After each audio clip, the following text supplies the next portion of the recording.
Hey gang, and welcome back. Just a reminder, you can now use the promo code MTGMudsta, all caps, at flipsidegaming.com. You'll get 10% off orders over $10 and help with the channel at the same time. This week, we're back in Montreal, and I'm playing Dralnu, keeping a hand with an Island, Bloodstained Mire, War of Invention, Underground River, Command Tower, Curtain's Call, and Turnabout. Max is playing his Neheb deck and keeps a hand with 3 mountains, Valakut, Sword of the Animist, Heartless Hidetsugu, and Solemn Simulacrum. Evil Adam is playing his Derevi deck and keeps a hand with Scalding Tarn, Selfless Spirit, Mana Crypt, Nature's Call, Cyclonic Rift, Bloom Tender, and Edric. Lastly, Cedric is playing my Krenko deck and keeps a hand with Mountain, Soul Ring, Fire Diamond, Thornbite Staff, Illusionist Bracers, Impact Tremors, and Ashling's Prerogative. Max wins the die roll and starts us off. Max plays a Mountain and passes. Evil Adam plays a Scalding Tarn, cracking it and taking 1 to find a tropical island. He then plays a Mana Crypt and casts Nature's Lore to find another forest land, Savannah, that comes into play untapped. He uses his floating colorless mana and his land to cast Bloom Tender. Cedric plays a Mountain and casts a Soul Ring. He then taps the Soul Ring for a Fire Diamond, enabling a turn 2 Krenko, which is kind of the dream for the deck. I play a Bloodstained Mire, and I hate this game already. At the end of my turn, I crack it, taking 1 to go and find Fetid Pools. Max plays a Mountain and casts Sword of the Anime. Adam rolls for the Crypt trigger with some help from Cedric, but doesn't lose life. He then casts Derevi, untapping his Bloom Tender, and promptly retaps it for 3 mana to cast Selfless Spirit. He then plays a Homeward Path as his land for turn, and passes. Cedric casts Ruby Medallion and dumps 2 enchantments, Impact Tremors, and Ashling's Prerogative, for only 1 red each. He chooses Even for the Prerogative, and passes turn. I play an island for my turn, and I cast Thought Vessel before passing to Max. Max plays a Valakut, the Molten Pinnacle, as his land for turn, and passes. Evil Adam rolls for his Crypt trigger and takes 3. He then casts Edric, and Cedric helps him out. He swings everything at Cedric for 5, and gets 3 untapped triggers. He untaps 2 lands and his Bloom Tender. He also draws 3 cards, which I'm told is very good in Magic. Adam plays an Adakar Wastes, and draws a Consecrated Sphinx on turn 3. Cedric draws for turn, and Adam draws 2. For the sake of unrepetitive narrative, if anyone draws while the Sphinx is out, I assure you that Adam draws 2. Cedric plays a Mountain for his land for turn, and casts Krenko, followed by an Illusionist Bracers. We all take 1 as Krenko hits the field from the Impact Tremors, and he passes to me. I play an Island, and I pass turn. Max plays a Mountain, and casts Solemn Simulacrum, who finds him another Mountain upon entering. With nothing else, he passes to Adam. Evil Adam rolls for the Mana Crypt, but doesn't lose any life. He then casts True Conviction, taking 1 from the Adakar Wastes. With the enchantment on the stack though, I cast Curtain's Call, targeting the Sphinx and the Bloom Tender. Adam responds by sacrificing his spirit to give his stuff indestructible. Adam then casts Squirrel's Nest on his Guru Forest, and moves to combat. He swings Edric and the Sphinx at me, and Derevi at Cedric. I take 12, while Cedric takes 4, and Adam gains 16. He gets 6 untapped triggers, and 6 cards as well. Adam then casts Mana Vault, and then a Utopia Sprawl. He then casts a Wargate for 5 to find a Seedborn Muse on turn 4, and Adam wonders why people gang up on him. Adam then finishes off by casting Diviner's Wand. At the end of turn, Cedric taps Krenko to make 1 Goblin and deal 1 to all of his opponents. Cedric plays a land for turn and equips the Bracers onto Krenko. He casts a Goblin Warchief, who comes into play tapped. He then passes to me, and Adam makes a scroll at the end of turn. I play a Command Tower, and I pass. At the end of my turn, Adam makes another squirrel. Max plays a Mountain and realizes his Valakut is active moving forward. He gears up the Solemn with the sword and swings it at me for 3, grabbing a Mountain. He deals 3 to the Bloom Tender with the Valakut trigger, but forgets to draw from the Edric trigger for hitting me. At the end of Max's turn, Adam makes a squirrel. Adam rolls for the Crypt and loses 3. He then casts Wild Growth on his tropical island in his main phase, and he plays a Gaia's Cradle. He then casts Sarah's Ascendant and a Helm of Possession. Adam pays the equip cost to gear up Derevi with the wand, and moving to his combat step, I cast Turnabout to tap down all of Adam's creatures. Before moving to the Declare Attacker's step, Adam taps his forest with a Squirrel's Nest and makes a squirrel and then swings it at me for 2. He untaps the Cradle and Savannah, and in his second main phase, he casts Academy Rector and a Galecaster Colossus before passing. At the end of Adam's turn, Cedric taps Krenko and gets 2 triggers, 1 from Krenko and 1 from the Bracers. He first gains 3 and deals 3, followed by the second trigger gaining 6 and dealing 6 to his opponents. Before moving from the end step though, Adam taps his Galecaster Colossus to bounce Krenko to Cedric's hand.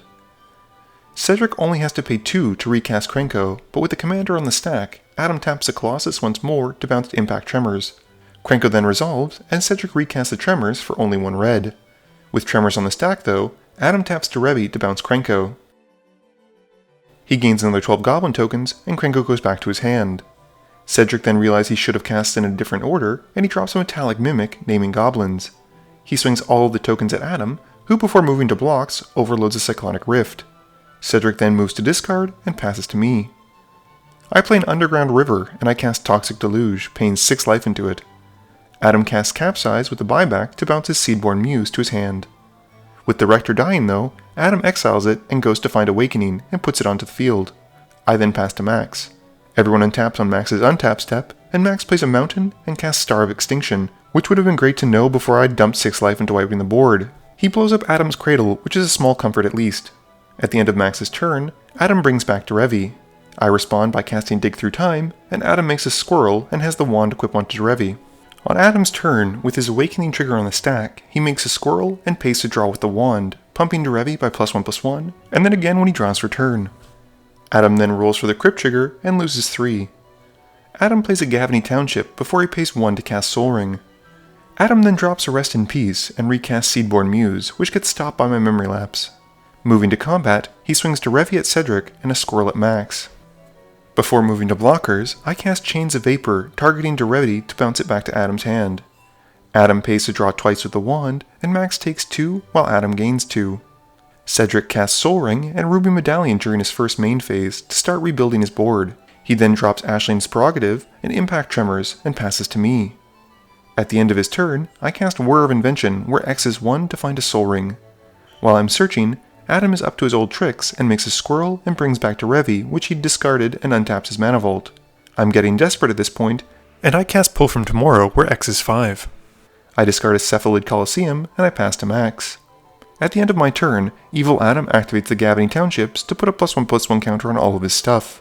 Max plays a Mountain and deals 3 to Adam. He then casts a Blasphemous Act, and we say goodbye to Adam's Squirrel Army. Max then casts Heartless Hidetsugu and passes turn. At the end of turn, Evil Adam makes a squirrel and brings in Derevi, untapping the land and making another squirrel before starting his turn. Evil Adam does a lot of absurd and frankly broken things on his upkeep, and the end result being that he gets another squirrel and gives his board a +1/+1 counter. Evil Adam then plays a Tundra and recasts the Seedborn Muse. Adam then casts a Blackblade Reforged and only just remembers he needs to roll for the Crypt. He loses the roll, and we will argue as punishment he should lose half his life. He only loses 3 though. He then equips the blade onto Derevi, which isn't super great for the table. Moving to combat, Evil Adam swings a Super Derevi at Cedric and 2 squirrels at Max. Cedric dies, and Max takes 8. Adam gains a ton of life, and with all the untapped triggers, he goes a little nuts making squirrels. See what I did there? I play a Swamp for my turn, and I cast a Swarm Intelligence. I then pass to Max. Max plays a Mountain, and deals 3 to the ever-deserving Evil Adam. He then casts Lightning Greaves and moves to equip them onto the Hidetsugu, but Adam sacrifices a squirrel to steal the Ogre with his Helm of Possession. With the steel trigger on the stack though, I cast Frantic Search and get a copy of it with Swarm Intelligence. I draw 2, discarding 2 lands, and float 3 mana before doing it again. Thanks to the second copy, I find the Medicine, and I cast Evacuation. With the spell in the stack, Max activates Heartless Hidetsugu, and we all lose half of our life, rounded down. Max then recasts the Ogre and moves to equip the Lightning Greaves onto it. Adam responds to the equip trigger by flashing in Derevi, losing 1, and gets to equip the wand onto Derevi before using Derevi's Enter the Battlefield trigger to tap the Ogre. Max then recasts Sword of the Animist and passes. Evil Adam makes a squirrel in response to his Awakening trigger and takes 1 on his upkeep to the tap Mana Vault. He then rolls for his Mana Crypt but doesn't lose any life. Adam then plays a Diamond Valley and recasts Seedborn Muse. I respond with a Cryptic Command, choosing a counter target spell and tap all of Adam's creatures.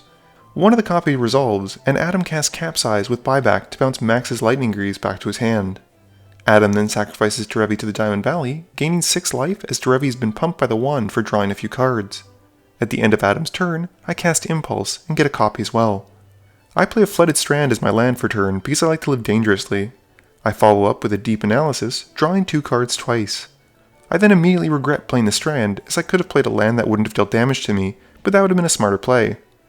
I then pass to Max, and at the end of Max's turn, Adam steals Heartless Hidetsugu with the helm. Max has no choice but to let this resolve, but he does tap the Heartless, causing us all to lose half of our life, rounded down, before allowing Adam to take it. Max plays a Shivan Gorge as his land for turn, and casts Flame Rift. I'm not really in the game though, but I also don't want to die, so I cast Fact or Fiction, getting a copy of it with a Swarm and targeting Max with both targets. I take the pile with 4 spells for the first spell, and the second pile of 4 for the second spell resolution. I then cast Brainstorm twice before finally finding an answer in the form of Swan Song. Max then casts Neheb and recasts his Lightning Greaves.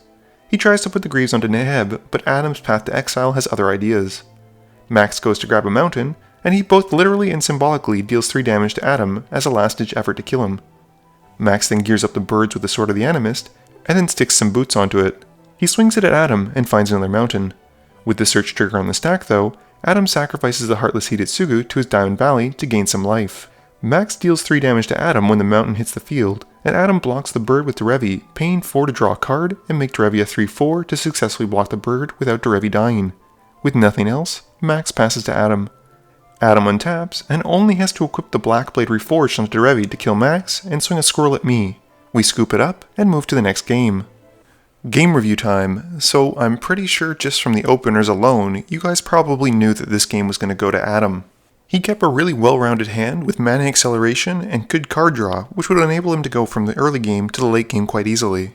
I think the only person who kept a reliable hand beyond Adam was probably Cedric, with a lot of ramp for Krenko to get out early, which is basically what the deck wants to do. For me anyway, and I can't speak on Max's behalf, I thought the game would go a little bit slower at least, so I kept a bit of a suboptimal hand with more focus on having lands than mana rocks.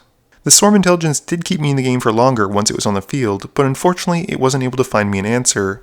The deck struggles without the graveyard, and Adam casting Rest in Peace to shut it off pretty much sealed the game out for me. Neheb unfortunately is a bit of an expensive commander, and it takes a while for him to get out, and Max having only been able to get lands and Sword of the Animist as his ramp didn't really help him get there faster. Please be sure to tune in every Monday and Thursday at 11 AM Eastern Standard Time for a guaranteed new video. You can also follow me on Twitter at MTGMudsta. You can find me on Facebook at facebook.com/MTGMudsta. And lastly, you can check me out when I stream at twitch.tv/MTGMudsta. This video is brought to you in support by my patrons. If you're looking for a way to help out the channel, please be sure to visit the link below. Thank you all for watching this video, and don't forget, friends are just opponents you haven't eliminated yet.